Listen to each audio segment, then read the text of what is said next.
Pues nuevamente estamos aquí en una mesa de análisis. Hoy, día martes 24, pues que vamos a hacer esta mesa de análisis sobre el tema del asesinato de Francisco Villa, que en este año 2023 se cumplieron 100 años de lo sucedido, y también pues vamos a abordar los temas de los tratados de Bucareli. Tenemos aquí, bueno, nada menos, nada más a un nieto de Francisco Villa. Nos acompaña aquí, es arqueólogo del Instituto Nacional de Antropología e Historia. Es Tomás Villa, para servir. Licenciado Tomás Villa Córdoba, que nos hace el inmenso honor de participar con toda esta pues conocimiento de la vida de su abuelo. Y pues tenemos también al maestro Francisco Javier Guerrero Mendoza. Es el canal de SIC Tertulias por YouTube para que se suscriban. Ahorita estamos transmitiendo por Facebook, su canal SIC Diagonal Tertulias. Mi nombre es Angélica de la Cruz, y pues bueno, vamos a darle la palabra. Me gustaría, a reserva de lo que diga Javier, pues que nos platicaras, yo pensaría, pues de la trayectoria de tu abuelo ya dentro de la revolución, lo anterior más o menos medio. Anécdotas que tú nos pudieras comentar importantes, pues que digamos te vienen directamente, ¿no? De a lo mejor tu abuela, en fin, de la familia, que nos pudieras ahondar en pues el carácter, cosas. 20, 19 y 20 fue un momento muy difícil de la revolución. De hecho, es justamente en ese momento, 1919, cuando se da el asesinato de Zapano, que él encabezaba, utilizando medios, pues digamos, no convencionales, ¿no? De la guerra, ¿no? Mandaron a un general a el momento para asesinarlo, ¿no? Esa es la forma en que el gobierno de Carrama, para manejar los problemas de la nación, o lo que él consideraba los problemas de la nación. Los 20 propias gentes de Tarismo que hizo en 1914, y tomando el puerto, reunir de nuevo la gente necesaria y poder hacer una contraactividad, ¿no? En favor de los pocos carrancistas que quedaban, a tener una política de Obregón y muchos otros generales que aún estaban en pie de lucha. Al ver muerto a Carranza, deciden pasarse hacia el bando de Obregón. Ponen a un presidente interino, ¿sí? Que es de la Huerta, y de la Huerta siempre había sido un personaje muy limpio en sus acciones. Era una persona muy querida por los que lograron trabajar con él. Nunca en problemas de dinero, nunca se robó un peso, etcétera, etcétera. Entonces, Villa, que en ese momento estaba en visos de una gran epopeya, y es ir hacia el estado vecino de Coahuila, por el lado del gran desierto de Coahuila, atravesar ese desierto y pedirle una atención al presidente para establecer un diálogo con él, ante la posibilidad de que pudiera tomar el estado de Coahuila. Hace este movimiento con su gente, incluso se le incorporan nuevos elementos en el trayecto, y logra establecer por medio de teléfono, hace una llamada al castillo de Chapultepec, tienen que despertar, imagínense, tienen que despertar al presidente interino, Adolfo de la Huerta, y decirle, oiga, es que le habla a Villa. Pero pues, ¿cómo? Si Villa no saben ni dónde está, y él está en la Sierra de Chihuahua, ¿de dónde me habla? No, pues de Coahuila, ¿no? Y ¿qué es lo que quiere? No, pues quiere hablar con usted, ¿no? Quiere establecer los lineamientos para un armisticio, ¿sí? Que no fue una rendición, ¿sí?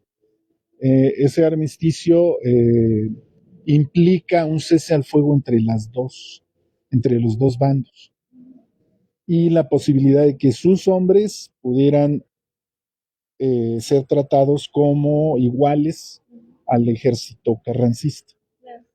Y lo acepta, ¿sí? De hecho, algunas de las peticiones fue entregarle una cantidad de dinero, me parece que eran como 50,000 pesos, Okay. ¿sí? Y los saberes de la tropa, los saberes que se debían a los hombres, y que los cargos, que los niveles en los cuales estaban, se les respetaran, Okay. ¿sí? Además de que pues, se le entregara tierra para desarrollar un proyecto agrícola con un grupo de villistas, y él conservara la posibilidad de tener una escolta. Okay. Lo acepta el presidente de la República, le dice, sí, vas a tener 50 de tus hombres, de tu afamada, eh, de tu afamado grupo de los Dorados, que llegó a tener 400, más de 400 soldados. Pues 50 se quedaron con él, sus hombres más allegados, y a otro grupo de sus hombres también les da tierras, les reparte la tierra de una hacienda que estaba en ruinas, completamente en ruinas, y que es entregada por el gobierno, y empieza a manejar este proyecto, ¿no? De anécdota interesante para que se tenga una idea la gente empieza a llegar con él a pedirle favores. Oiga, es que necesito dinero, sus hombres, ¿no? Necesito dinero, que quiero comprar un ranchito en tal, o necesito algo de dinero porque mi mamá está enferma, o porque pues quiero hacer este proyecto, etcétera, etcétera. Y sus asistentes pues tomaban nota y les entregaban la cantidad. Y al otro día, ya por la madrugada, le dice, oiga, bueno, pues ya, tome el dinero que sobra en la caja, compre los boletos del ferrocarril porque nos vamos Okay. a tal parte en Chihuahua. Y sus asistentes le dicen, oiga, es que ya no hay dinero, ya se acabó el dinero, ya Claro. todo lo repartió. Pues ni Nada. modo, pues a ver quién nos presta para Pues irnos sí. a... Él llega a la hacienda de Canutillo y comienza a vivir en la iglesia, que es el único lugar en donde se puede tener un techo. Okay. El resto de la hacienda está en ruinas. Y tiene la idea de repartirles tierra a todos, y él quedar como una especie de administrador. Okay. Él lo que tuvo varios proyectos en ese momento, uno de ellos fue generar un banco agrario en donde él estuviera a cargo del banco, pidiendo un dinero, X dinero al gobierno federal, y poder sustentar préstamos a fondo perdido a la gente, sobre todo a la gente que le había servido, ¿no? A los villistas. Eh, y tenía una idea muy clara de cómo organizar la estructura de la hacienda. Empezó a generar proyectos autárquicos dentro de la misma, tenían una herrería donde trabajaban toda la cuestión desde producir clavos hasta arreglar maquinaria. Compró maquinaria norteamericana con dinero que quién sabe de dónde lo sacaba, seguro dinero que tenía enterrado y dinero que le pedía al gobierno. Este tenía una carpintería, construyó una escuela para los niños de la zona y trajo maestros de diferentes lugares para que trabajaran ahí. Puso una, pues, una oficina de telégrafo y de correos, ¿sí? Desde luego todo monitoreado desde la Ciudad de México por el gobierno federal, ¿no? Okay. Entonces, los maestros que le metieron fueron cachirules y mandaban sus informes al gobierno federal de qué hacía, en dónde andaba, con quién se metía, qué platicaba, etcétera, etcétera. Sí, sí. ¿Por qué? Pues porque seguía siendo un peligro. Primero, era un hombre que podía, con una sola acción, levantar en armas, no sé, 1,000, 2,000 Claro. personas, ¿no? Segundo, tenía proyecto, tenía proyecto de nación. Tercero, la experiencia vivida durante los últimos 10 años de guerra, más de 10 años, 13 años de guerra, 12, por el estilo, le había generado la posibilidad de voltear al revés no solo al ejército obregonista, sino también al ejército gringo y lo demostró, ¿no? Y por el otro lado, era una persona que era muy difícil que pudieran comprarla, porque supeditaba su proyecto al dinero. Claro. Él tuvo dinero y pudo haberse ido a Estados Unidos en el momento en que él quisiera. ¿Sí? Tuvo grandes cantidades de dinero entre sus manos y las ocupó para la causa. ¿Sí? Siempre las ocupó para la causa. Él pudo haber hecho lo que muchos hicieron en la revolución, ¿no? Robar, juntar su dinerito y me voy a Estados Unidos y aquí no ha pasado nada, claro. ¿No? Su idea era bastante diferente. Y en esto, pues nos metemos a los grandes, a las personas que no lo querían, lo odiaban. Entre ellos estaban, pues, el propio Calles, ¿sí? Que tuvo que luchar contra él y que fue un duro hueso para roer. Villa, por ejemplo, estaban los Herrera, la familia de los Herrera, que habían traicionado al villismo y que intentaron asesinarlo en muchas ocasiones, de diferentes formas. Y desde luego que Villa intentó borrar a la familia del mapa. Intentó, o sea, mató a los patriarcas, a los hermanos, a los otros, a los generales que lo habían traicionado, etcétera, etcétera. A todos los buscó y hasta debajo de las piedras prácticamente los terminó. Quedaba uno de los hermanos y ese la tenía jurada, ¿no? En contra. De ahí, de ahí sabemos por qué hay una señora Herrera que escribe por ahí toda la leyenda negra y se dedicó toda su vida a hablar mal de Francisco Villa, ¿no? Entendible, pero no comprensible, ¿no?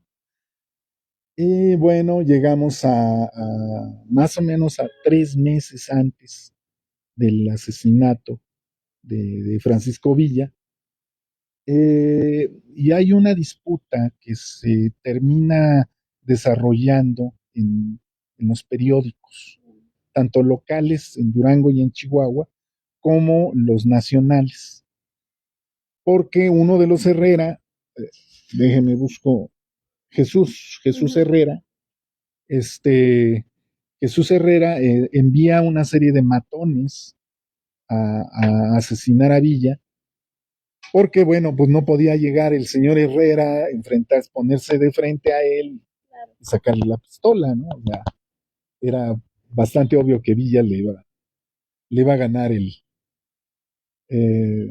duelo, ¿no? Entonces le manda una serie de matones y Villa lo hace público, pide que Obregón tome cartas en el asunto. Herrera era carrancista, tenía un alto cargo en una de las aduanas y Villa lo que pedía es que, bueno, pues si no lo puedes meter a la cárcel, pues bueno, por lo menos cámbialo a un lugar en donde no esté, ¿no? En Chihuahua, de Chihuahua cámbialo a, no sé, a Guadalajara o alguna otra región del país, ¿no? Al sureste. Bueno, manda a estos matones, este señor, Villa se da cuenta porque tiene sus espías en toda la región, y además hay mucha gente que sin pagarle le lleva información, porque son villistas, y bueno, manda a dos de sus muchachos de la escolta a que hagan de cuenta que se están emborrachando, terminan con estos señores, ven dónde quedan, ¿sí? Los invitan o ellos, no sé, ahí no se sabe bien quién invita a quién, a un burdel, ¿sí?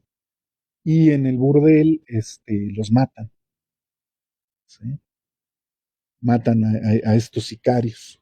Y los que no alcanzan a ser baleados ahí, pues salen corriendo, ¿no? Salen por piernas. Hay otro intento de asesinato.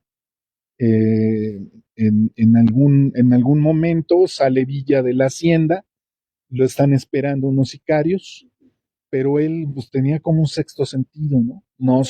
No le funcionó siempre, pero tenía como un sexto sentido. Y los ubican y hay una balacera en un lugar donde hay una zona con pastos muy altos. Hay una balacera y salen huyendo también estas gentes, ¿no? Todo esto lo platica Villa por medio de cartas con Obregón, pidiéndole que, pues que tome cartas en el asunto, ¿no?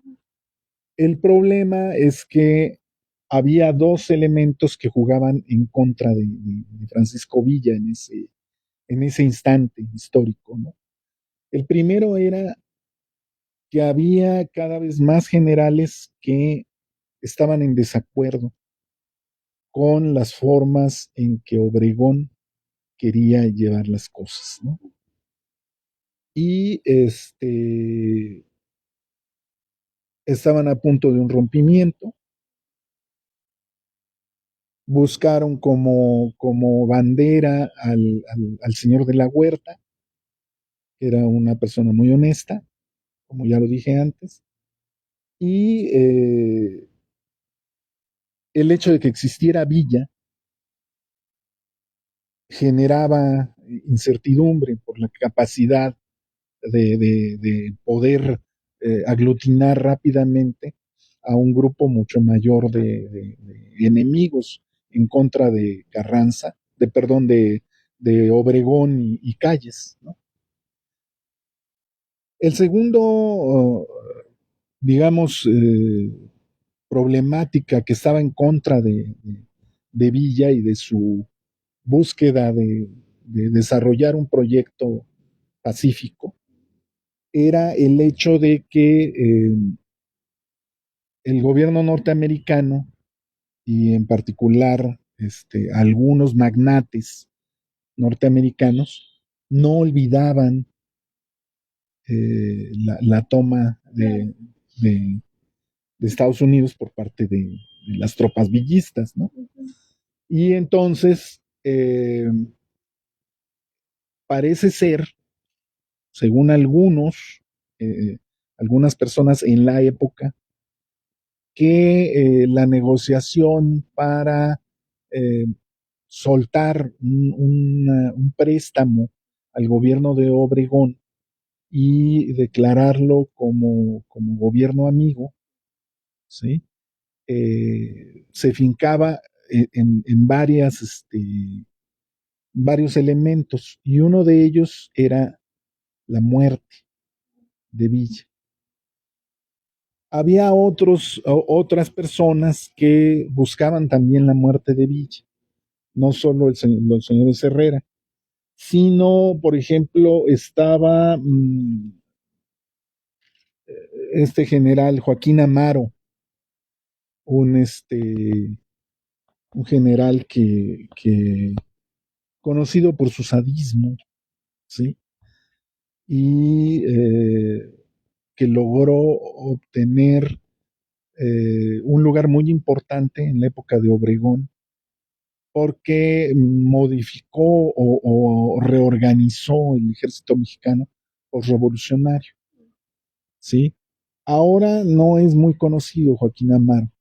Él luchó en contra de Villa y nunca pudo ganarle. Y era, digamos que, bravucón, un general de esos bravucones. Entonces siempre se quedó en la espinita de poderlo asesinar, matar o vencerlo. Y como nunca pudo, fue, digamos que, parte de la capa media organizada desde el gobierno federal, desde Obregón y Calles, que son los que van determinando cómo se estructura.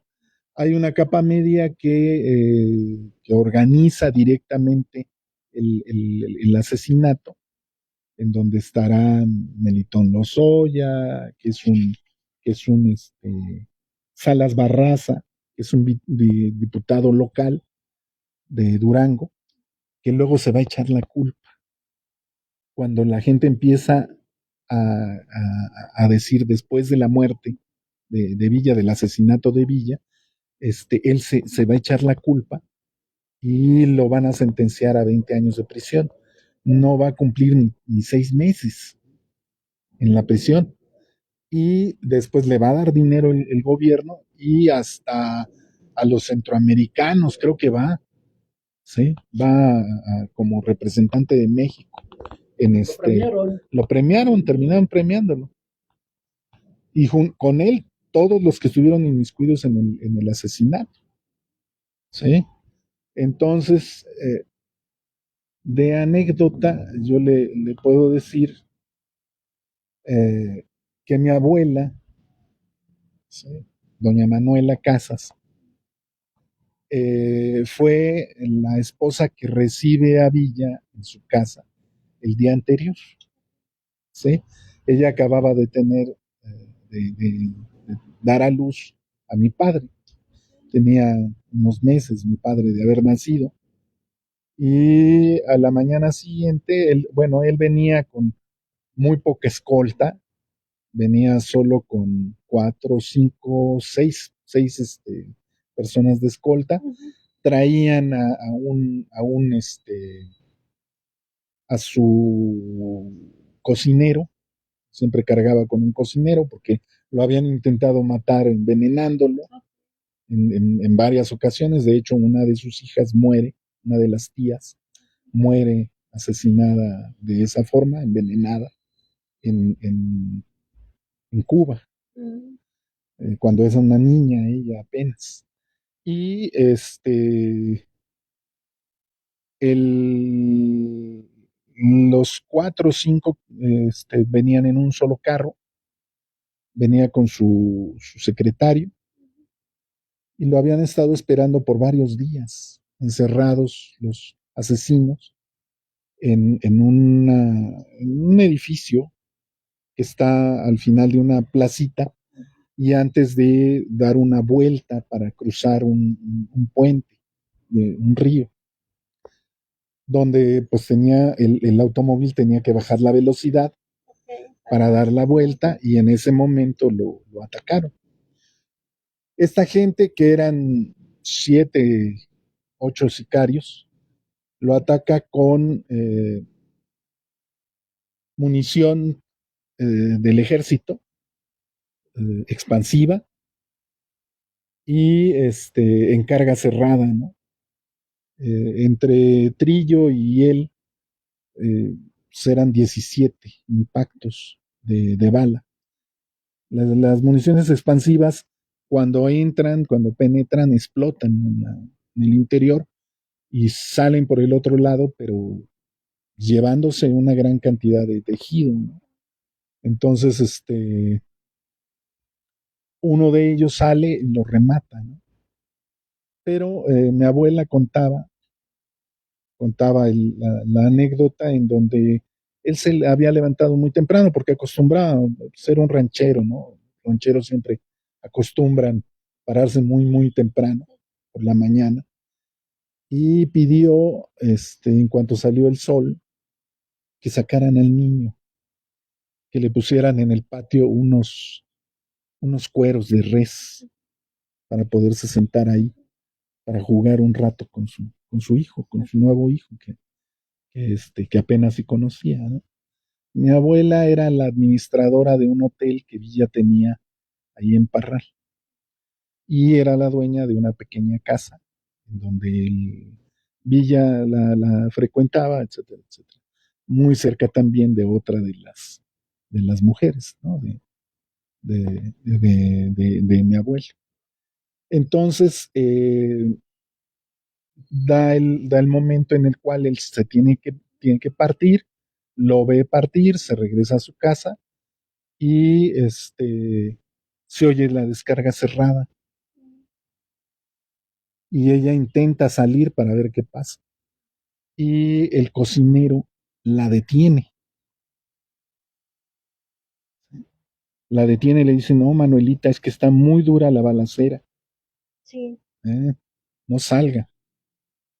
Y esperan, se termina la balacera, esperan, y el único muchacho que logra salir de la celada que le habían puesto, este, da la vuelta, parece ser que por el río, y luego vuelve a tomar la calle para llegar a la casa de mi abuelo.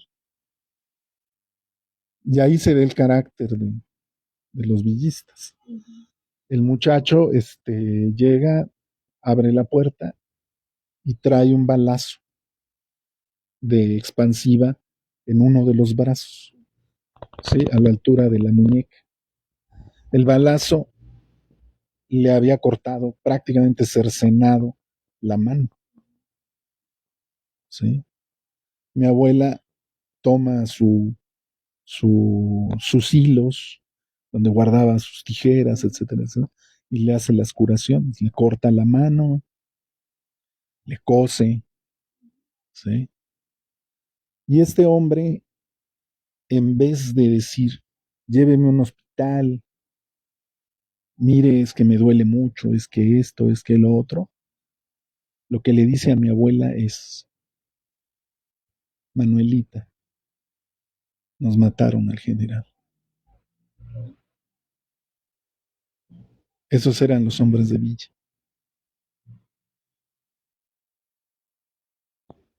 ¿Mm? Y le da fuera de la historia y de todo esto que podemos hablar, le da un carácter humano, ¿sí? A la pérdida que tuvo mi abuela en ese momento y las pérdidas que seguirían, porque después de eso,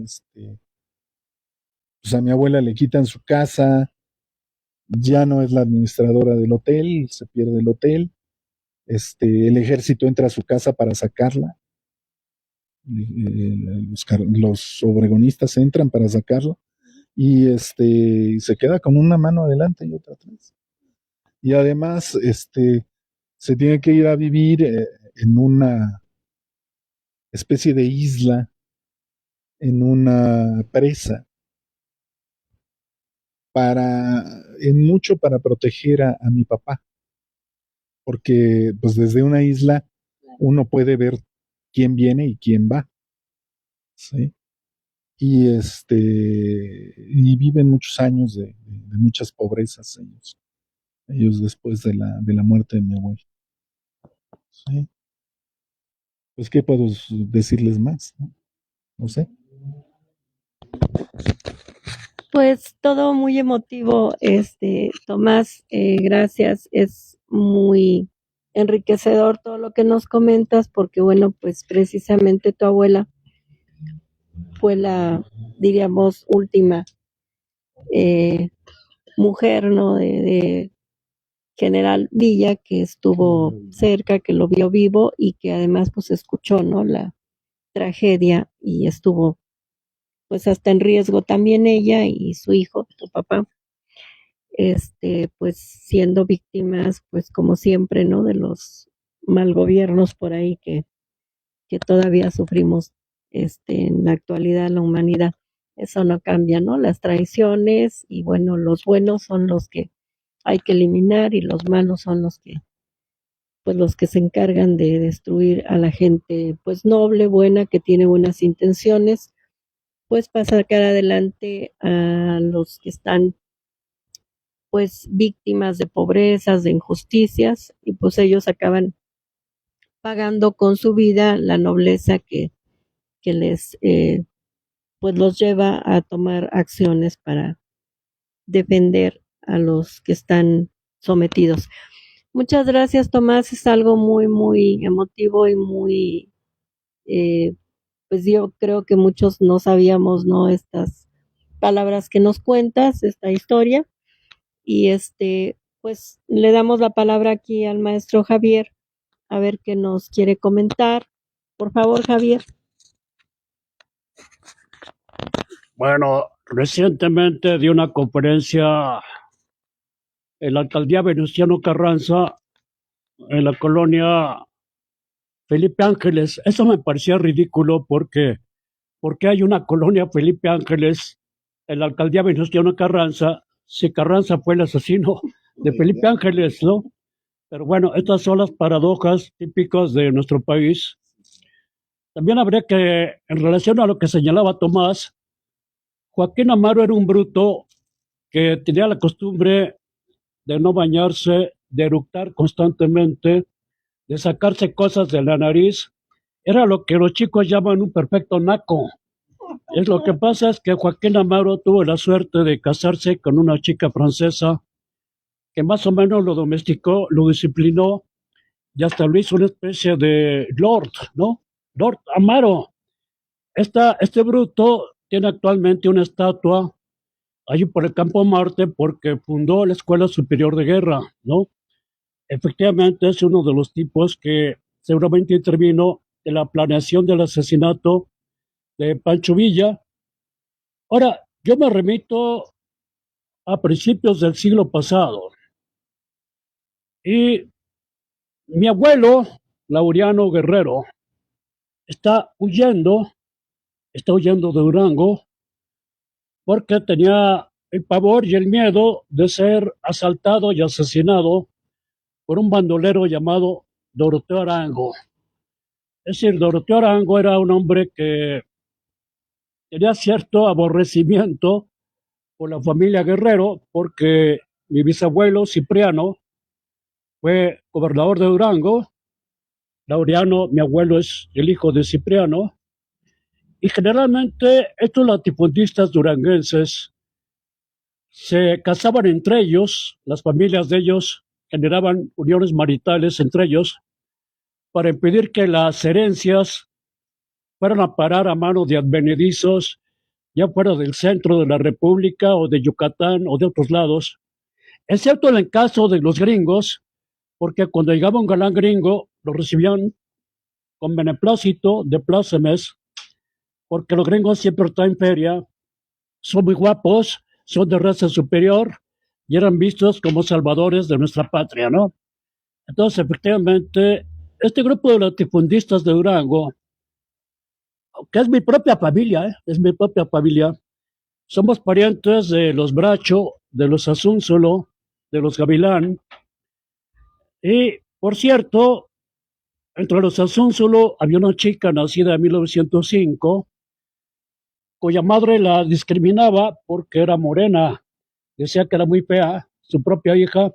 Decía, la culpa la tiene el padre porque es imbécil, seguramente tiene sangre apache. O sea, mi marido es un apache y mi hijita está muy fea porque es prieta y no la puedo vestir de blanco porque parece mosca en leche.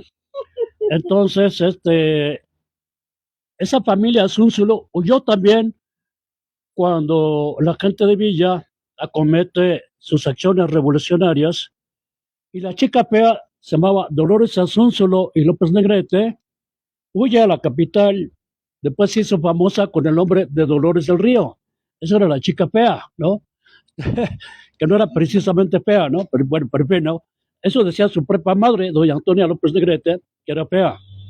Ahora, efectivamente, cuando yo era niño en la época jurásica, mi familia, efectivamente, cuando oía el nombre Francisco Villa o Pancho Villa, me abofeteaban porque me decían que su nombre estaba absolutamente prohibido en la casa hogareña, lo cual suscitó mi curiosidad porque quería saber quién era esa tal Pancho Villa.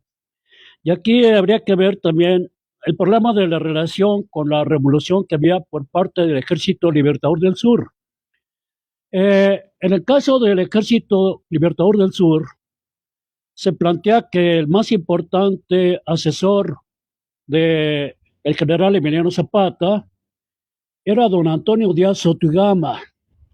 Antonio Díaz Sotigama había sido un antiguo magonista, muy destacado como orador, muy destacado precisamente como revolucionario, al principio anarquista como los Flores Magón, después fue evolucionando a través de la historia hasta que llega a ser colaborador íntimo de Álvaro Obregón.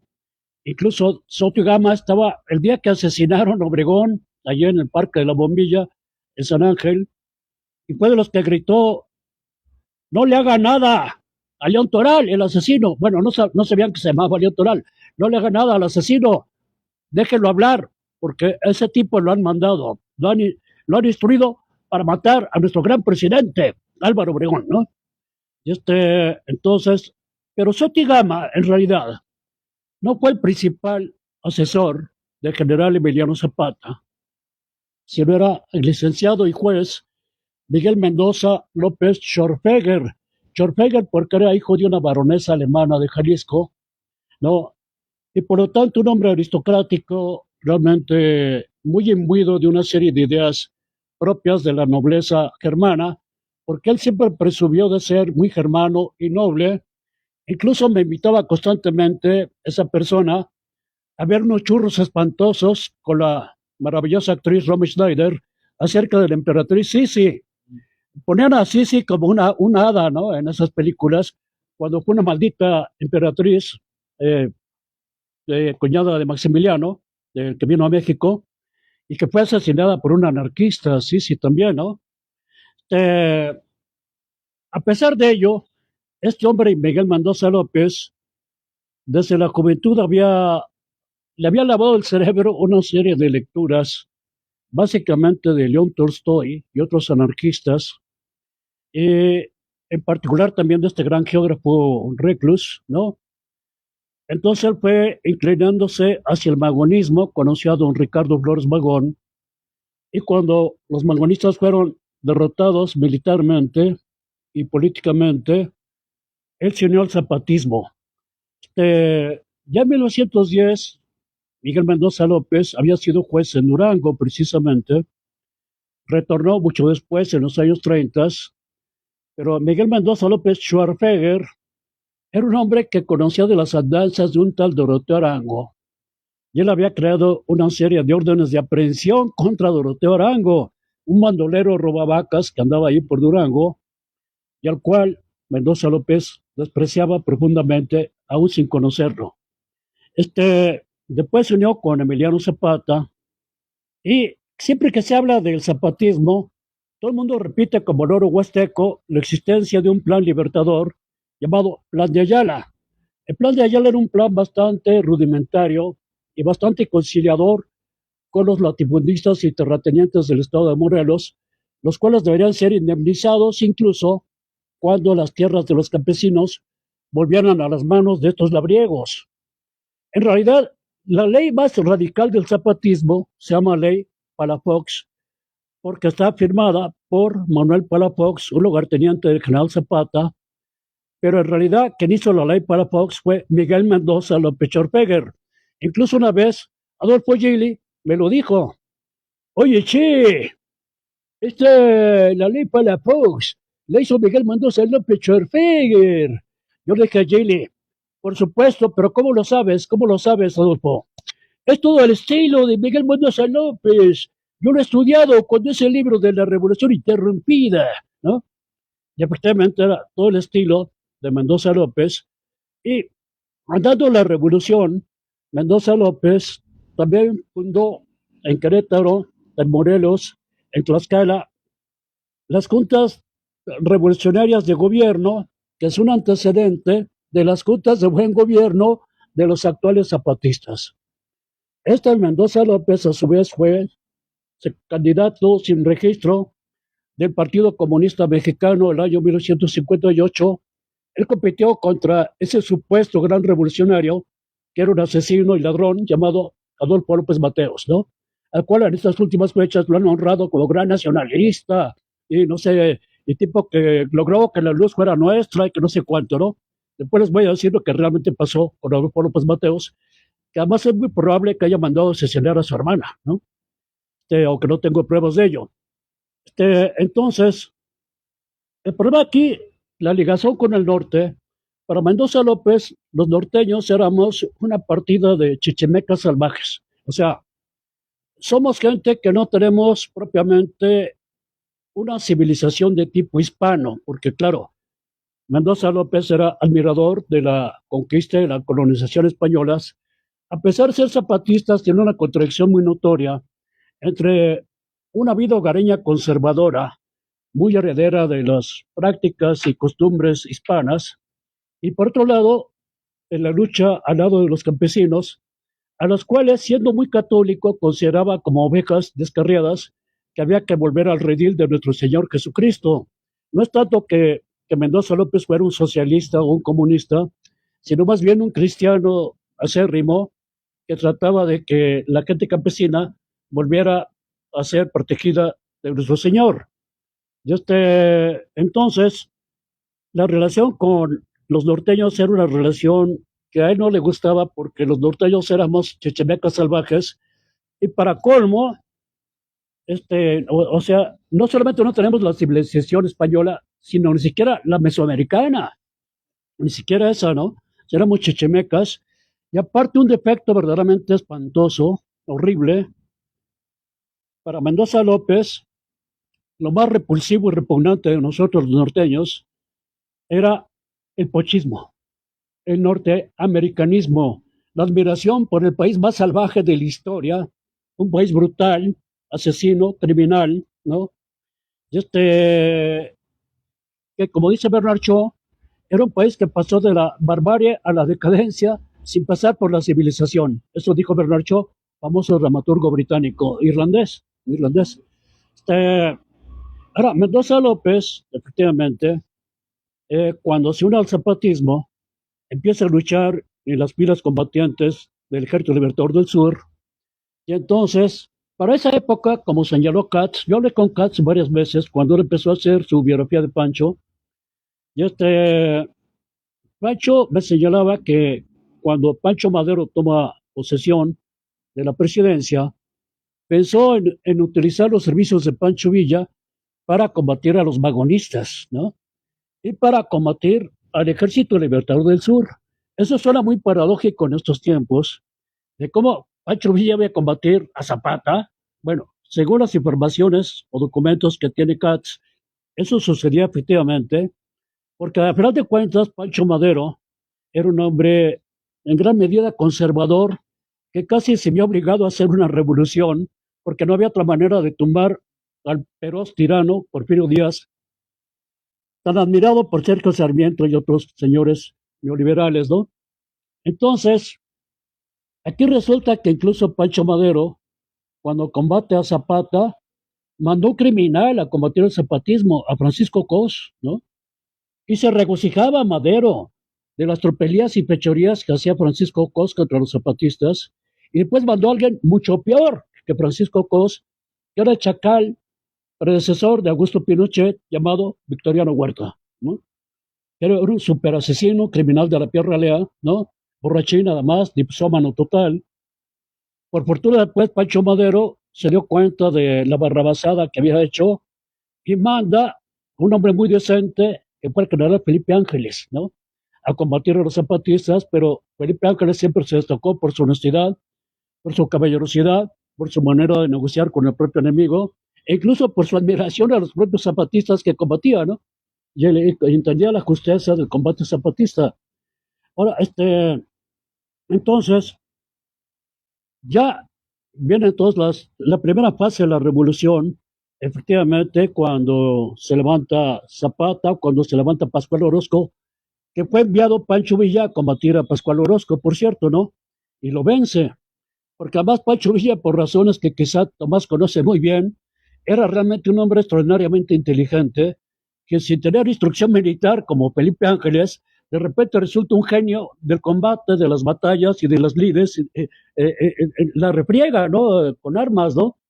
Que prácticamente es algo asombroso en la historia, aunque hay casos parecidos en la historia universal también, pero Pancho Villa realmente es un hombre refulgente, muy importante, un hombre también que decía Pedro Salmerón, historiador famoso, que la leyenda sobre lo sanguinario y maldito que era Francisco Villa, en parte fue creado por Martín Luis Guzmán, porque efectivamente en El Águila, la Serpiente, lo de Pancho Villa, todo eso, también Martín Luis Guzmán inventa muchas cosas que no son correctas, ¿no? También están los escritos de Nelly Campobello, gran escritora, que también yo conocía a Nelly porque era mi paisana, y también exageraba mucho las bestialidades de Pancho Villa. Este, entonces, también señalaba que Pedro Salmerón, que la brutalidad de Villa estaba muy reconocida por José Vasconcelos, ¿no? Efectivamente, Vasconcelos señalaba que Villa y Zapata eran dos hombres teratológicos. Teratológico significa monstruoso. Teratos es monstruo. Son dos hombres monstruosos. Villa y Zapata, decía Pepe Vasconcelos, aunque en sus libros, Vasconcelos, los famosos libros La Tormenta, El Desastre, El Proconsulado, etc., en el desastre dice Vasconcelos, bueno, ya cuando se consigue la paz, mi relación con Villa fue una relación incluso amistosa, y cuando Villa es asesinado, yo mismo sentí gran indignación, se lo comunicado fue de la Huerta, y la gente decía, se preguntaba, ¿quién mató a Villa? Y todo el mundo decía, cállese, cállese, ¿no? Por Plutarco Elías Calles, que fue lo mismo cuando matan a Obregón, también la gente hacía la misma pregunta y se contestaba, cállese, ¿no? Aunque parece ser que no fue así, aunque un famoso pseudohistoriador, que es Francisco Martín Moreno, alega que Calles sí mandó matar a Obregón en una alianza muy rara con la Iglesia Católica, dice Francisco Martín Moreno, aunque no creo que tenga pruebas de eso, que yo leí el libro de Francisco Martín Moreno que se llama México Acribillado, sobre ese particular. Ahora, todavía en esta primera etapa de la revolución viene la contrarrevolución carrancista. Claro, una contrarrevolución relativa porque en el torbellino revolucionario la lucha contra Porfirio Díaz aglutinaba un montón de sectores muy dispares, muy variopintos. Entonces resulta que cuando uno ve la historia del carrancismo, uno encuentra gente revolucionaria dentro del carrancismo, como Salvador Alvarado, por ejemplo, como Francisco Mújica, ¿no? Y al mismo tiempo con criminales como Pablo González y otros reaccionarios repugnantes, ¿no?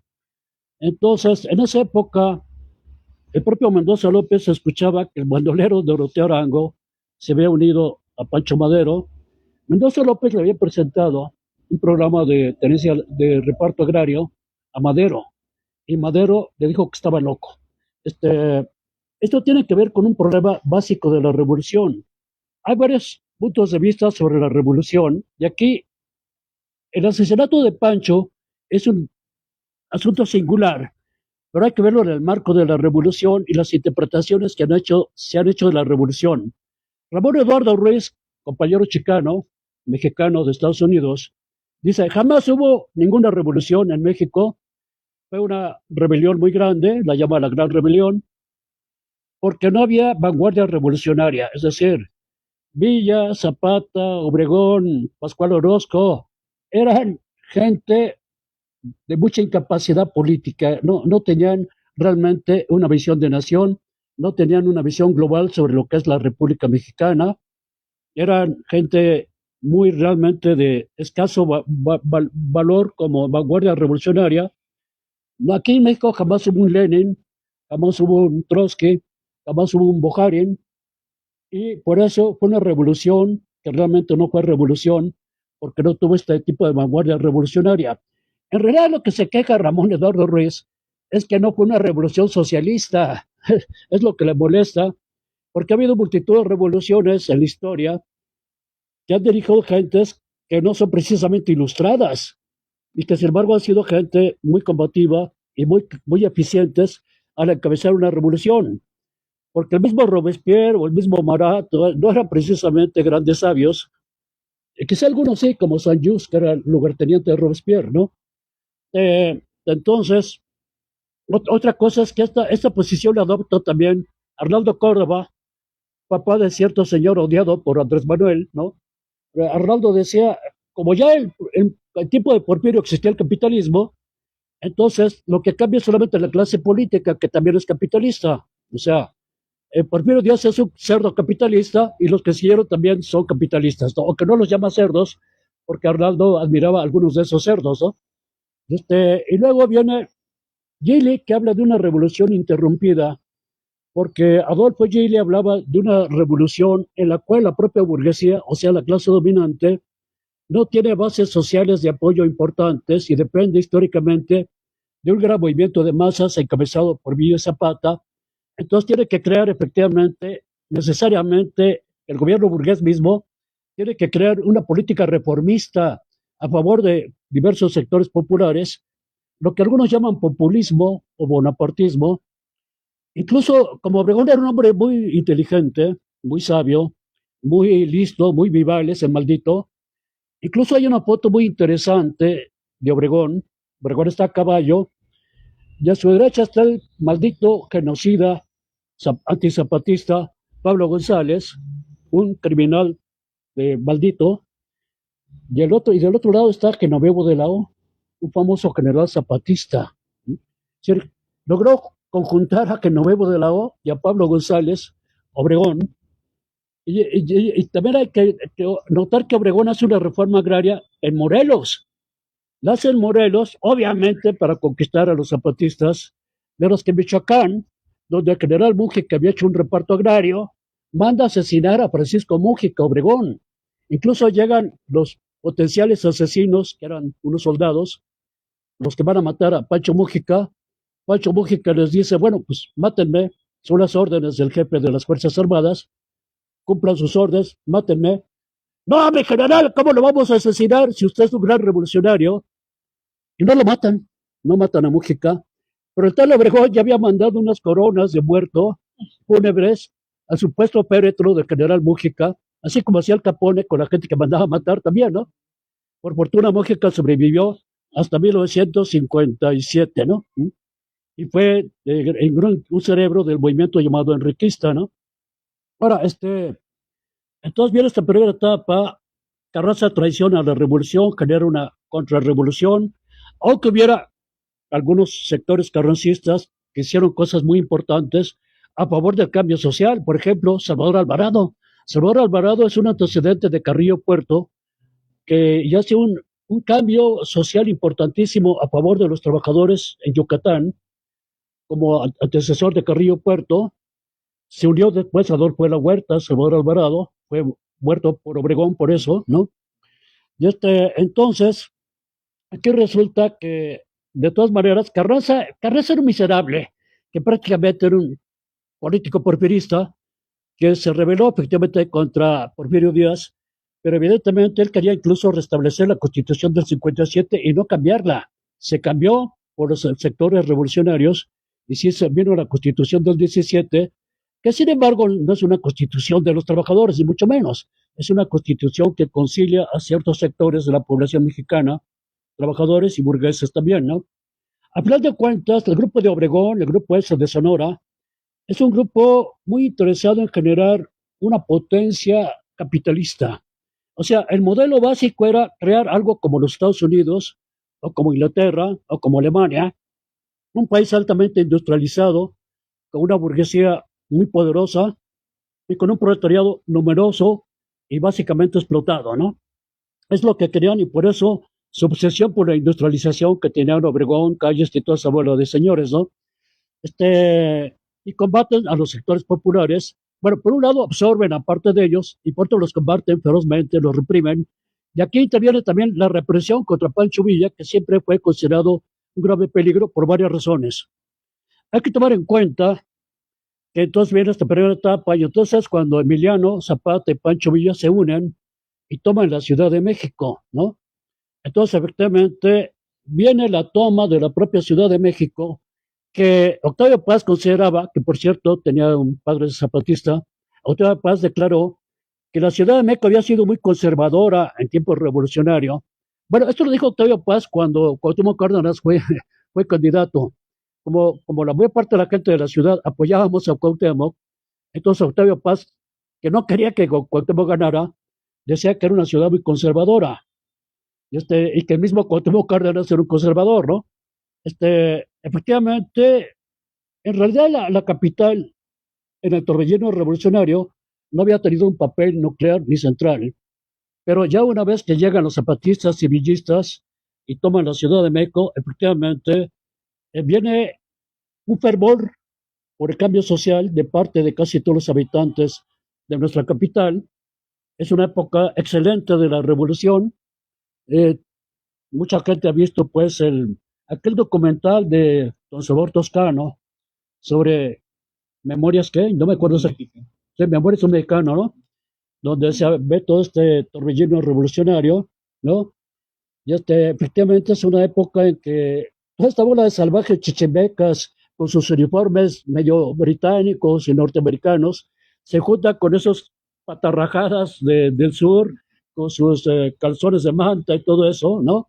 Y se veían un poco como extraños, porque efectivamente la revolución une al país, ¿no? Porque incluso cuando Obregón llega a Guadalajara, los tapatíos quedaron asombrados ante la presencia de esa gente norteña, a la cual los veían casi como si fueran marcianos, ¿no? A los norteños les parecía gente rarísima, ¿no?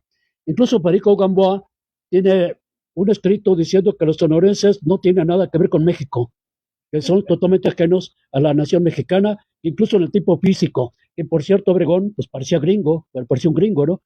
Y entonces, aquí la cuestión es que entonces se van creando una serie de leyes, de decretos, viene la famosa Convención de Aguascalientes, donde, por cierto, Mendoza López presenta el programa agrario de la Convención de Aguascalientes. No es que aquí hay que notar una diferencia importante. Mendoza López era un partidario acérrimo por influencia de la revolución tolstoyana. No me refiero a la revolución rusa porque de eso no sabía nada. La revolución tolstoyana, anarquista, era un partidario acérrimo de la propiedad colectiva, de la propiedad comunal. Y es lo que presenta como un anhelo, como una meta a resolver. El Estado Mayor, que decían los villistas, no era exactamente partidario de la propiedad comunal, que en realidad no tenía mucha fijación en el norte.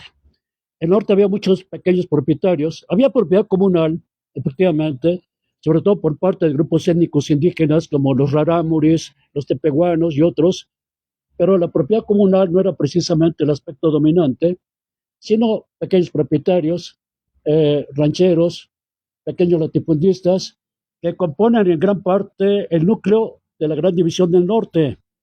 Entonces, mucho del Estado Mayor de Pancho no era exactamente comunalista, y en este sentido, incluso Roque González Garza, que estaba en la Comisión de Aguascalientes, incluso estaba mucho más a la derecha que Pancho Villa, Y Roque González Garza llamaba a los carrancistas hermanos enemigos, así los llamaba, ¿no? Haciendo notar que las diferencias políticas con los constitucionalistas, así llamados carrancistas, no eran tan grandes. Sin embargo, incluso el propio Felipe Ángeles declaró que el plan de Ayala no era válido ni siquiera en Morelos. Eso declaró Felipe Ángeles. No, no es que Felipe Ángeles fuera conservador, era un hombre de izquierda, pero de izquierda de esa época, un hombre progresista que luchaba por una democracia representativa, aunque no por un socialismo, aunque sin embargo hay una biografía de Federico Cervantes importante, donde señala que Felipe Ángeles, ya desde que estaba en Europa, empezó a empaparse de la idea socialista, lo cual está muy bien marcado también por la excelente biografía que hizo Adolfo Gili sobre este gran Felipe Ángeles, ¿no? Este, Ahora bien, el torbellino mismo, la movilización de la División del Norte, el hecho de que los revolucionarios norteños combatieran, que ganaran multitud de batallas, que se distinguieran como notables guerreros del siglo XX, va haciendo que en la práctica, en los hechos, se trata de un movimiento popular muy avanzado, muy radical. Toman las haciendas, toman los latifundios, incluso de mi familia, y, y lo convierten en propiedades colectivas. Y como decía un periodista norteamericano, diferente a John Reed, no me acuerdo el nombre, decía, estos norteños, cuando toman haciendas o toman ranchos grandotes, están haciendo socialismo sin saberlo. Decían, estaban haciendo de México un país socialista sin saberlo. Y en realidad el propio Pancho Villa se radicaliza hacia la izquierda. Por eso es un gran, en la memoria colectiva de nuestro pueblo, y en la memoria histórica, que no son lo mismo, Pancho Villa es un hombre revolucionario, un hombre que ilumina los avances más progresistas de nuestra patria, aunque también es cierto, no hay que negarlo, como era un hombre muy caleidoscópico, con muchos claroscuros, en algunos aspectos sí era sanguinario, efectivamente, llegaba a matar a sangre fría, efectivamente, pero yo digo que Pancho Villa comparado con Obregón era una hermana de la caridad, ¿no? Una hermana de la caridad. En cambio, el señor Obregón es honrado como si fuera un apóstol, allí con su estatua de la bombilla, que es un paisano mío, Ignacio Zúnzulo, ¿no? Y Obregón declaraba, en este país, si Caín no mata a Abel, Abel mata a Caín, ¿no? Y dice también, compitió contra su compadre en las elecciones del año 27 y su compadre Francisco Serrano le mandó a decir, bueno, ahora somos contrarios, Álvaro, vamos a competir como caballeros por la presidencia de la República. Tú en un bando y yo en otro. Y Obregón le contesta, no, nada de competir como caballeros. El que gana, gana, y el que pierde, se va al paredón. Bueno, Francisco Serrano no se fue al paredón, sino que hubo una matanza espantosa en Huitzilac, ordenada por Obregón y Calles, donde revillaron a Francisco Serrano y un montón de cuates de Francisco Serrano, algunos que ni siquiera tenían nada que ver con la política, ¿no? Y fueron brutalmente asesinados junto con Pancho Serrano, que a su vez, como buen obregonista, era un asesino, ¿eh? El propio Serrano era un asesino. Entonces, la unión del villismo y el zapatismo entonces representa la fuerza motora principal de la revolución y con toda razón el gobierno actual revitaliza y le da una potencia especial a esta rememoración, a esta remembranza de lo que fue la gran alianza entre villistas y zapatistas, aún tomando en cuenta que realmente los zapatistas, prácticamente por su debilidad militar y en parte política también, no pudieron ayudar a Pancho cuando Pancho se enfrenta en el Bajío a las fuerzas de Obregón, que prácticamente Pancho tuvo que luchar casi solo contra un ejército que además estaba habituallado y armado por el propio imperialismo norteamericano. Incluso hay que recordar que cuando Pancho es derrotado ya en el Bajío y cuando se va hacia Sonora, hay que recordar que Pancho estaba esperando un ataque por el sur, allá en Sonora, y lo atacan desde el norte las fuerzas constitucionalistas apoyadas por los norteamericanos. Es decir, Pancho no se esperaba que lo atacaran por el lado norteamericano mismo. Claro, los norteamericanos ya lo aborrecían porque él había atacado también Columbus, como recordarán, en 1916, Después vino la famosa expedición punitiva de Pershing para tratar de capturar a Villa y seguramente asesinarlo. Fracasaron rotundamente, pues qué bueno, ¿no? Pero incluso los carrancistas tuvieron una batalla importante contra los gringos, ¿no? Y fue muy bueno, fue una batalla muy decente. Era como Carrizal, sí, ¿no?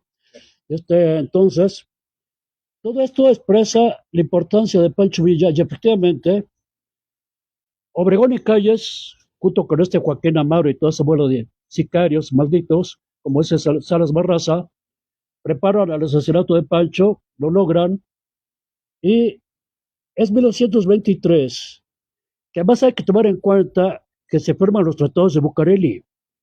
Para General Obregón era indispensable, apremiante y urgente lograr el reconocimiento norteamericano, porque los norteamericanos ya tenían fama de meter sus narices en cualquier lugar donde sus designios no fueran aceptados.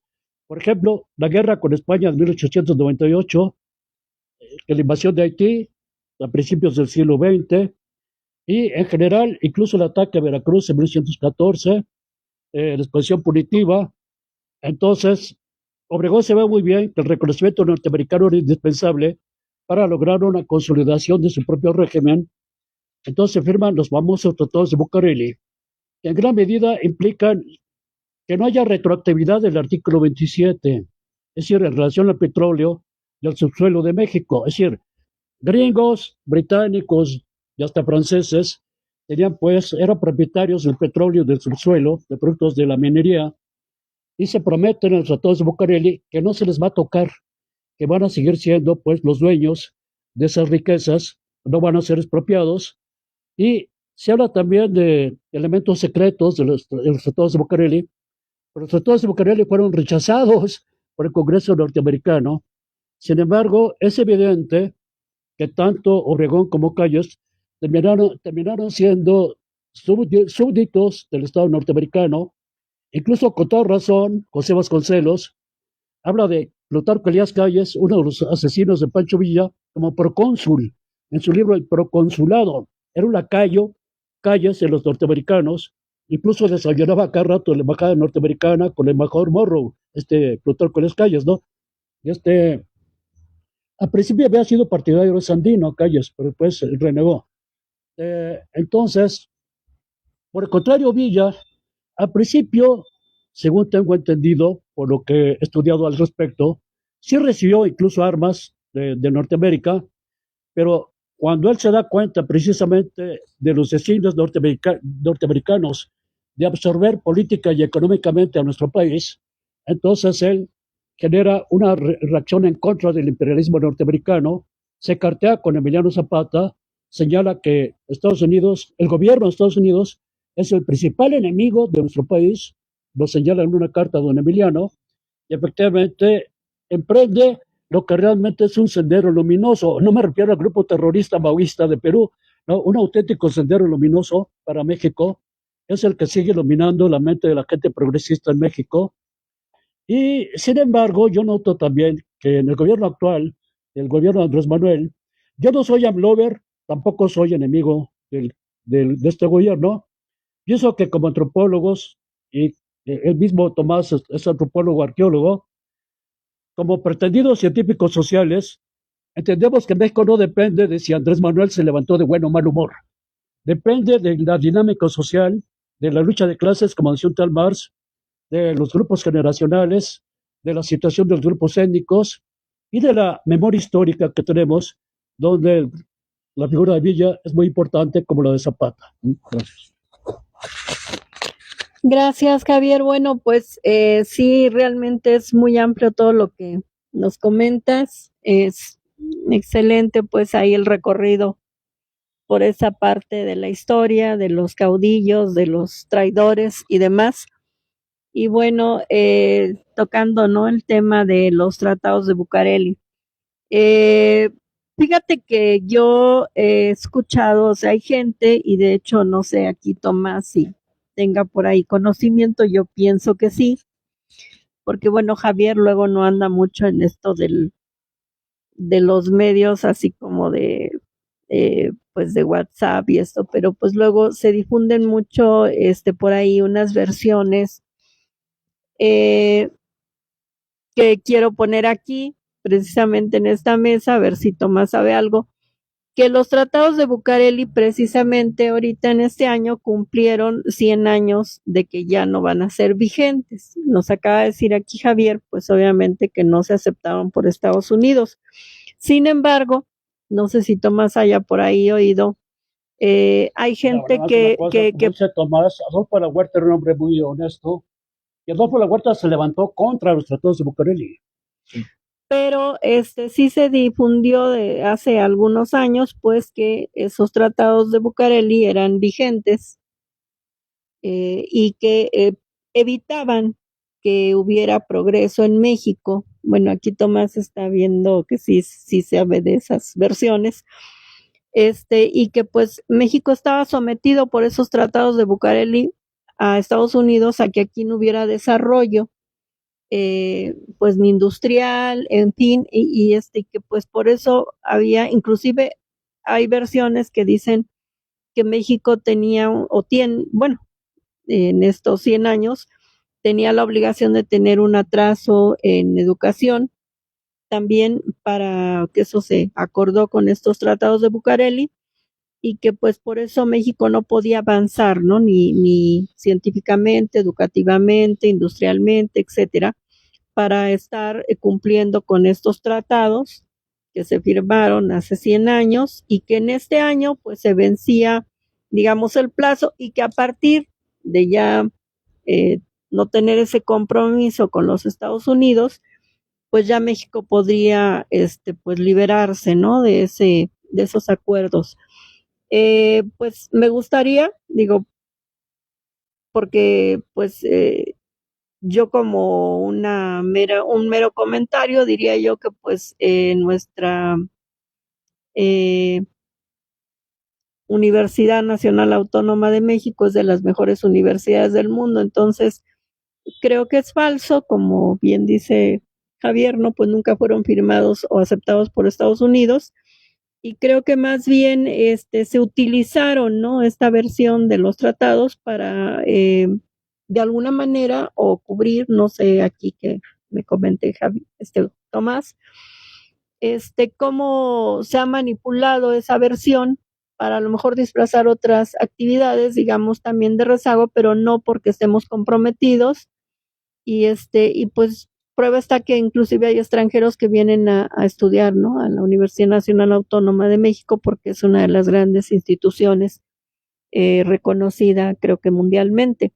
Entonces, pues si hubiera ese atraso por ese compromiso, pues no existiría tan solo esa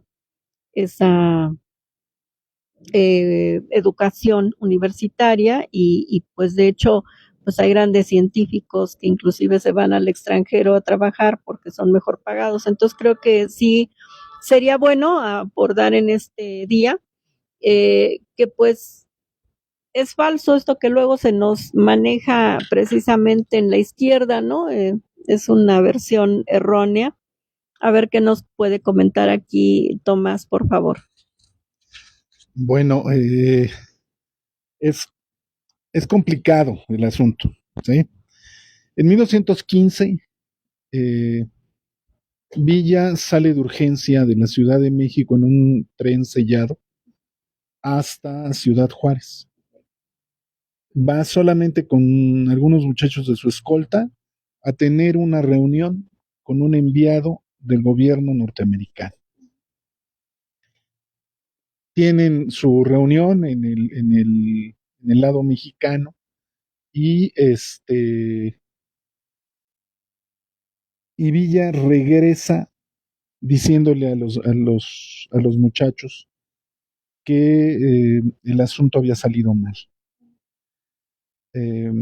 Ellos alcanzaron a escuchar una serie de demandas, y me refiero a la gente del escolta, una serie de demandas que tenía el gobierno norteamericano, y que a cambio de ello les darían la posibilidad de comprar armas en Estados Unidos y de ser considerados como el grupo en el poder por parte de los norteamericanos. El él les dice, yo no puedo firmarles eso. Yo no soy el presidente de la República. Yo simplemente soy pues digamos que el secretario de guerra. Y por tanto, yo no puedo firmarles nada, ¿no? Seguramente eso mismo se lo plantearon a Carranza, porque meses después él recibiría el beneplácito del gobierno norteamericano y le abrirían las puertas para venderle armas. Pero ¿qué tipo de demandas podrían haber pedido desde ese entonces y luego posteriormente en la situación tan delicada en la cual se encontraba Obregón y Calles, ¿sí? Donde un grupo importante de militares mexicanos se habían levantado en armas en contra de él, ¿sí? Y estuvieron a punto de quitarle el poder. O sea, ¿qué es lo que hubiera negociado? Porque además tenemos que entender que son tratados secretos, ¿sí? Lo que ha salido a la luz es que Carranza, el presidente, no, no, el que hace la cuestión del petróleo aquí en México, Cárdenas. Cárdenas dice que sí firmaron una serie de tratados y los hace públicos al salir él de su presidencia. O sea, porque a él mismo le dijeron que tenía que implementarlos, ¿sí? Y esta serie de tratados, esta serie de demandas eran la cuestión del petróleo, en la cual él no había hecho caso de los tratados, había roto en ese sentido la demanda. Era la cuestión de las nuevas tecnologías, y con eso vamos a hablar de la producción de motores de alta cilindrada para aviones y para vehículos automotores. Y bueno, en México nada más producimos lo que nos traen. ¿Sí? Ensamblamos. A pesar de que somos una potencia en esos dos aspectos, solo ensamblamos. ¿Sí? Y se hablaba de esta necesidad de que por tanto hubiera ¿cómo se le llama? Una acción en la educación nacional en la cual los gobiernos intentaran bajar el nivel académico general. Y veremos que es con el gobierno cardenista con el que se intenta impulsar la educación, no antes. Y después, ese impulso que se intenta es un poco frenado, ¿sí? O sea, si existieron como tales, yo no los he visto, yo no he visto los documentos que avalen que existieron. Hay un presidente que dice que sí, que es Cárdenas.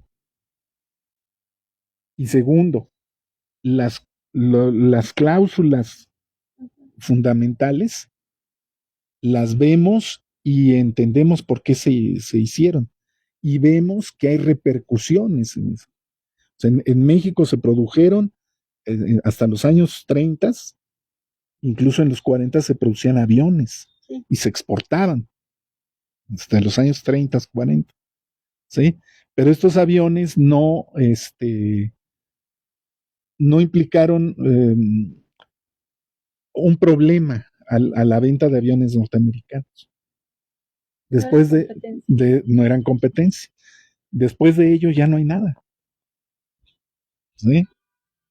O sea, independientemente de que exista o no exista este tratado, se ven algunos indicios de que había una serie de acuerdos con los norteamericanos. y que devienen de la época de la Revolución y luego posteriormente, y son Obregón y Calles los que desarrollan este proyecto, ¿sí? Que hace que el país tenga este traspié, eh, eh, en términos, ¿no? Sea más lento el desarrollo, etcétera, etcétera. Pero una pregunta que se me ocurre, Tomás, si hubiese sido, por decir, como se manejaba los tratados de hace 100 años, y bueno, Cárdenas es el que dice, pues sí existen y así. En el 40, bueno, se supone que ya existían, y porque si hubo, como dices, bueno, no estorbaban, ¿verdad? No eran competencia. Pero entonces, ahorita que se supone que ya estamos liberados de ese acuerdo, ¿qué se podría pensar que va a, o qué perspectiva habría, ¿no? A partir de, pues ya estos meses que ya se vencieron, o pues los próximos años, ¿qué podría haber como una especie de perspectiva, supuestamente finiquitado aquel acuerdo? ¿Será real eso o seguiremos por ahí con ese pie en el cuello que pues es el que siempre vamos a mantener simplemente por pues la ubicación geográfica? Sí. Bueno, de que vamos a tener el pie, siempre lo vamos a tener. O sea, el dominio no lo tenemos que quitar. O sea, no es que el poderoso ceda, ¿eh? El poder se ejerce. La máxima del poder es que el poder se ejerce. Y en ese sentido, si esos tratados se desarrollaron, como lo parece, y ahora ya no están, pues habrá otros. Okay. Sí, habrá otros, ¿no? Por ejemplo, en México se hizo un esfuerzo por tener una industria militar propia, pero no ha cuajado. ¿Por qué no ha cuajado? ¿No? Apenas hace menos de una década se empezó a ver avances en la industria militar. ¿Y por qué es tan importante la industria militar? Primero, porque no dependemos ni de las balas, ni para ejercer poder dentro del territorio. Y segundo, la industria militar en todo el mundo tiene que ver con la investigación científica. Okay. Es una de las formas más fáciles de generar recursos para la investigación científica. O sea, y hablamos de la industria militar alemana, de la francesa, de la inglesa, de la rusa, de la norteamericana, de la japonesa, de todas. ¿Sí? Son de las cosas que generan más velocidad en la búsqueda de conocimiento, entre paréntesis, ¿no? Y en México no, apenas si tenemos una industria muy, muy pequeña. Si lo vemos en comparación de otros países latinoamericanos, vamos a ver un fenómeno abismal, ¿no? O sea, la comparación entre la industria bélica mexicana, lo que se produce aquí y lo que se produce en Brasil. Los argentinos estaban produciendo aviones de guerra, los brasileños barcos, etcétera, etcétera, ¿no? ¿Sí? Y es uno de los elementos que esos tratados se ha manejado que existían, que la industria bélica mexicana no se iba a desarrollar, ¿sí? Que todo iban a depender en Estados Unidos. Y 10 años que empezamos a producir, ¿no? Ese tipo de cosas, ¿no? Que se o sea, existen nuevos buques mexicanos, ¿no? Como tal. No porque no se produjeran en México, sí se producían, pero la mayor parte se compraban, ¿sí? Y con un desfase tecnológico altísimo, ¿no? ¿no?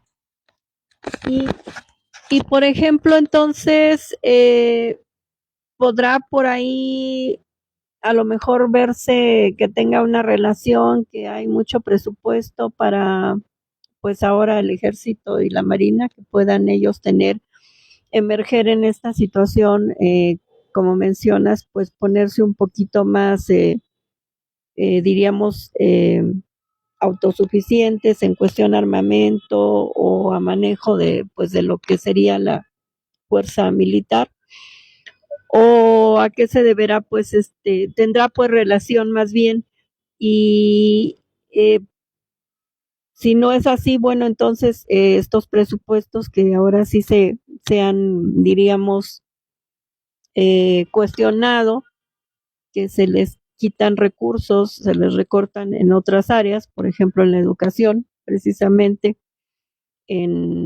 pues precisamente ahorita no está Javier, pero precisamente en el Instituto de Antropología, o sea, también en todo esto hay recortes, en la cultura, en fin, y entonces estos recursos o estos presupuestos que se aumentan para la milicia y la marina, si no son para, digamos, mejorar sus, pues, construcciones o ser más autosuficientes en cuanto a equipos, ¿para qué serán? Para solamente enriquecer a los generales y a las familias de los generales, o para qué serán, ¿verdad? Para que ellos sean los nuevos ricos, en vez de Slim o a la par de Slim. ¿Qué opinas? México tiene un ejército que es muy importante en América Latina.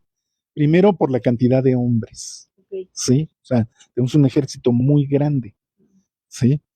Pero sus capacidades tácticas son muy, muy cuestionables, digamos, cuestionables. Por otro lado, la industria bélica en Estados Unidos, por ejemplo, pues que es una de las principales industrias que existen. O sea, le da a los norteamericanos, no sé, un porcentaje altísimo de la cantidad de trabajadores que tienen. O sea, es impresionante la cantidad de cosas que ellos producen en ese aspecto. De hecho, es la parte, esa industria es la que maneja la política norteamericana, ¿no? En México estamos en pañales en eso, ¿no? Pero no podríamos no estarlo, o sea, tenemos todas las capacidades técnicas, etcétera, ¿no? Mucho del problema es esta consuetudinaria falta de recurso, ¿no? Que tiene la República. Y la forma en que ese recurso se distribuye, ¿no? Además, en México, la relación entre la industria y la ciencia, pues también está en pañales. Y está en pañales porque así el régimen la ha querido mantener así. Apenas empiezan a ver algunos detalles, ¿no? Toda esta relación de la poca relación que existe entre los empresarios que pueden pagar la investigación y los investigadores es pan de todos los días, ¿no? ¿Sí? Entonces, plantearse un país diferente nos llevaría a todas estas cuestiones, ¿no? ¿Sí? Nos llevaría a todas estas cuestiones. Y no solo es el caso de es que no tenemos recurso para la cultura o para la educación, ¿no? Países como la India transformaron algunas de estas cosas y lograron romper con los grandes monopolios, sobre todo los ingleses y europeos, ¿no? ¿Sí? Pero bueno, no sé si ese sea el modelo, ¿no? También a seguir, ¿no? Claro. Dejar a una gran parte de la población en las pobrezas que tienen la gente en la India y solo generar riqueza para sectores muy, muy, muy particulares, ¿no? O sea, no es ese el interés de la nación, ¿no? Y bueno, se me ocurre una pregunta, ahorita que mencionas esto de los intereses y todo, ¿qué opina un nieto de Francisco Villa que de hecho pues le costó la vida defender a los o tratar de levantar a los pobres y las causas de los pobres? Y luchó pues en aquellos tiempos pues era cuerpo a cuerpo, ¿no? Pues fue un héroe pues básicamente él. Pero ¿qué opina aquí un directo pariente de Francisco Villa de cómo está el país actualmente? Que él que conoce pues el pensamiento de su abuelo, los sentimientos, las causas que lo llevaron a vivir esa vida de, pues diría yo, de defensa, ¿no? Como decía Javier hace rato, pues sin a lo mejor sin, como allá los soviéticos y todos estos que eran más así como, tenían una intención, ¿no? De un socialismo, o sea, diríamos, estaban a lo mejor un poquito más, eh, no sé si la palabra aplique, cultivados o más, eh, ajá, como con una idea más, diríamos, académica o algo. Acá hubo la intención y la práctica, pues realmente muy, diría yo, efectiva, a partir, pensaría yo también, del sentimiento, ¿no? Del sentimiento del humanismo, de la necesidad de levantar al caído, de defender al caído, no de aprovecharse, porque también habemos gentes que, aunque estamos abajo, nos aprovechamos del otro que está igual que nosotros y lo dejamos peor, ¿no?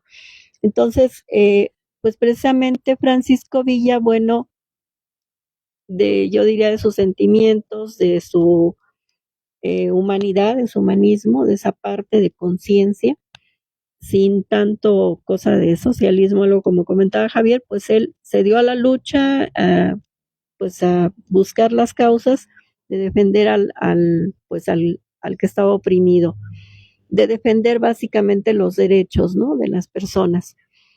¿Y qué pasa, no? Pues, ¿qué opinaría él o qué piensas que pues tú que conoces su pensamiento, que eres parte de su familia, perdón, de ver cómo están las condiciones actuales del país, ¿no? En cuestión tanto a lo político como pues a la misma sociedad, ¿no? Porque pues todos somos parte también de las mismas causas. Por favor, Tomás. No es pregunta vana, ¿eh? Es una pregunta complicada. Mire, hay una diferencia entre el pueblo mexicano y otros pueblos.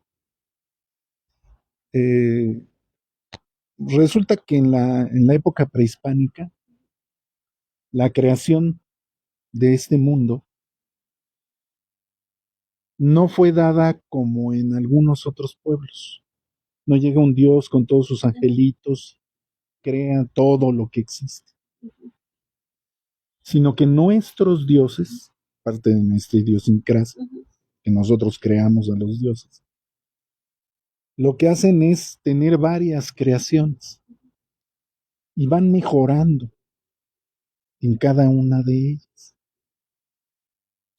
Eso habla mucho de cómo somos, ¿sí? La Constitución norteamericana es una sola hoja, Okay. ¿sí? Nuestra Constitución ha sido modificada y modificada y modificada. La del 24, la del 57, la del 17. ¿No? Porque es un juego de creación, sí. Yo le puedo decir que yo no sé qué diría Villa sobre este mundo. Diría cosas buenas de muchas cosas, que le encantaba la tecnología, por ejemplo.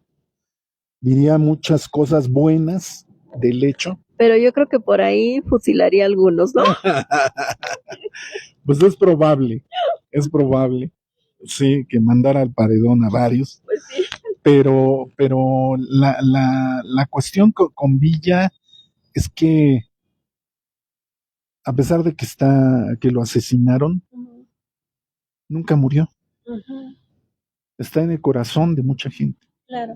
Mucha gente aún lo recuerda, aún lo extraña, claro. lo admira. Se hacen esta misma pregunta. ¿Qué haría mi general si estuviera aquí? No, pues mandaría a fusilar a tal. Sí. No, ya nos hubiera levantado, ¿sí? En la revolución y otra vez. Pero realmente no sabemos qué haría un Villa en la actualidad. Lo que sí puedo decirle es que hay muchos Villas allá afuera, ¿sí? Hay gente que recoge el villismo y que no sé, hace movimientos populares, ¿no? O se meten en terrenos Claro. para hacer claro, casas, sí, ¿no? Sí, Francisco Villa, sí. sí. Hay otros Villa que están metidos en la cuestión de la educación, porque pues, él pensaba que era la forma de transformar el país, y es cierto, ¿no? Este país se ha transformado varias veces en ese sentido, ¿no? Con la educación, ¿no? Aunque no todas las veces en el sentido correcto. Eh, Otro de las líneas del villismo fue la democracia. Y seguimos luchando por la democracia. Claro. ¿Sí? Seguimos todavía luchando por la democracia. Otra de las líneas del villismo fue esta cuestión de lo popular, ¿no? De buscar que la división de la riqueza sea por lo menos menos desigual. Exactamente. Claro. Y eso creo que seguimos luchando, ¿no? Muchos mexicanos seguimos luchando para ello. De que generar un gobierno que permita que todas estas cuestiones, seguimos luchando por ellas, ¿no? Es por donde Villa se metería. Esta cuestión de la necesidad de tener un país fuerte frente a los intereses norteamericanos en particular, es lucha que se está dando, ¿no? Sí. Incluso el presidente le está dando, ¿no? También. A pesar de que a veces no lo entendemos, ¿no? No lo entendemos así. Esa lucha por evitar la corrupción, ¿no? De los grandes, ¿no? De cosas como nuestro sistema judicial, ¿no? Claro. Es súper corrupto, ¿no? Eso también lo estuvo buscando él, ¿no? ¿Sí? Sí, que hubiera algo más. Que hubiera todo este tipo de transformaciones, ¿no? Creo que él hubiera estado muy a gusto con muchas cosas. La educación a los niños de las escuelas primarias, secundarias, Claro. pero le faltan muchas cosas. Faltan muchos villas todavía para este país. Gracias, Tomás. Y bueno, como legado a la familia, o sea, tus primos, los que se conocen, los que se tratan, ¿qué dejó Villa de legado a su familia? ¿Qué les dejó en que tengan en práctica la esencia del caudillo? Bueno, allí está medio complicado, porque cada quien toma lo que puede, ¿no? Había algunas máximas, ¿no? Pórtense bien, nos decían los tíos y los padres, mi padre. Pórtense bien. Y ese pórtense bien era por la carga. O sea, tiene mucho peso el personaje. Tanto para los que lo quieren como para los que lo odian, ¿no? Claro. Y por lo tanto, pues había que portarse bien, no ser corrupto, no buscar las cosas fáciles, etcétera, etcétera, ¿no? Y le digo, en una familia donde hay de todo, ¿eh? Hay de todo, como en botica, ¿sí? Pero, por ejemplo, la mayor parte, si no es que todos, pues tenemos médicos, abogados, historiadores, arqueólogos, gente que ha buscado algún negocio, gente que ha intentado salir adelante por sus propios medios, ¿no? De los tíos, tuvimos gente que se ingresó en la política, que intentó hacer cosas, Claro. incluso, incluso tíos que se enfrentaron al PRI en los años 60, o sea, y que, pues bueno, no les fue muy bien, pero bueno, o sea, intentaron la transformación de este país, ¿no? Y así por el estilo, pues tratamos de llevar el legado, ¿no? De la familia, ¿no? Entonces es complicado identificar qué es lo que tomó cada uno de él, ¿no? Claro. Porque además, pues bueno, imagínense una familia en donde todos son Pancho Villa, entonces está muy complicado, ¿no? Claro. ¿No? Pero intentamos llevar estas charlas y hacerlas de vez en cuando algunos y otros, otros las hacen más seguido que yo, pero intentamos en ese aspecto llevar a esta figura hacia otros grupos, ¿no? Claro. A niños de escuelas primarias, secundarias, a otros públicos, a hacer, mantener la imagen de Villa en la mente de mucha gente, ¿no? ¿Sí? Pues muchas gracias, Tomás. Ha sido aparte del clima, ¿no? Que ha estado muy rico, no se sintió tanto calor ni nos llovió, aunque como que quería así un poquito de brisita. Fue una tarde hermosa, pues por recordar a Pancho Villa, la familia de mi papá es de allá de Parras, Coahuila, por allá se escuchaba mucho precisamente del caudillo de todo, o sea, como dice Javier, pues él también es del norte. Creo que para todos siempre ha sido un gran ejemplo estos héroes, estos caudillos nacionales que tenemos. Siempre, pues, los mexicanos luego somos muy dados a remembranzas de caudillos extranjeros, pero pues aquí no tenemos, diríamos, ni para qué, ¿verdad? Buscar ejemplos en otras gentes.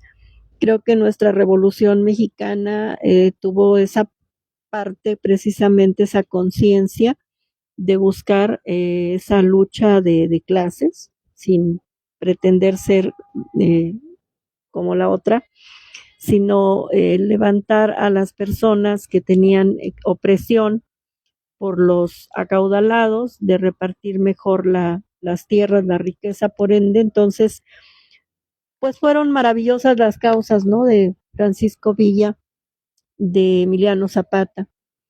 Y pues realmente, y qué penosamente que se dieron vidas, bueno, costaron vidas todas estas causas.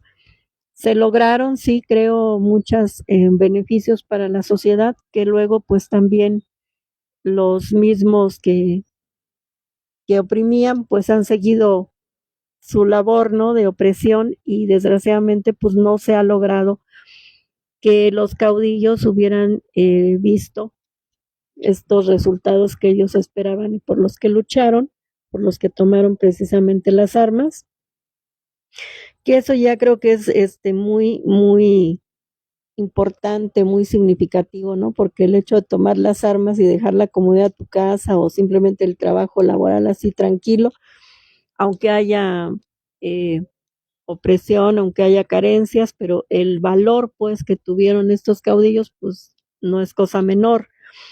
Entonces, qué pena que no hay lo que a lo mejor por lo que ellos lucharon todavía. Esperemos que en algún punto se logre.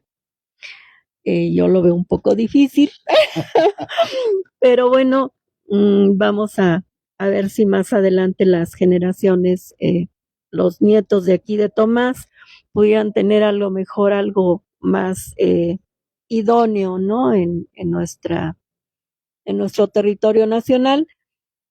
Fue maravillosa toda su lucha, su revolución, había unos corridos muy buenos, ¿verdad? Mexicanos, las Adelitas, en fin, todo fue una experiencia, creo, bastante importante que nuestro país tuvo, y ojalá que siempre podamos, pues, recordar a nuestros caudillos, a nuestros héroes nacionales, y pues por lo menos, si no agarramos las armas, pues tomar el ejemplo de ser personas que veamos por el bien común, por no pues saquear al que está más abajo, aunque nosotros también estemos abajo, y pues ojalá que los que están arriba, ¿verdad? Económicamente o pues políticamente, que pues viene a ser lo mismo, pues no sean tan gandallas como por lo que se hizo la revolución, ¿no? Que pudieran respetar y poder realmente sentirse orgullosos de ser mexicanos, y pues como lo Francisco Villa, pues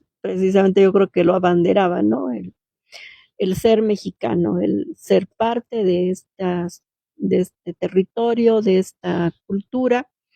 Él lo defendió y defendió a sus semejantes, dio la vida por ellos, bueno, por las causas, y qué pena que siempre pues acaban siendo asesinados pues por precisamente la gente traicionera.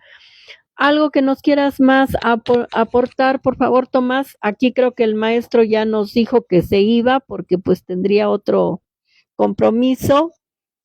Luego él hace así como que una graciosa huida, como dicen, y y se nos desaparece, pero pues agradecemos también que haya estado con nosotros compartiendo.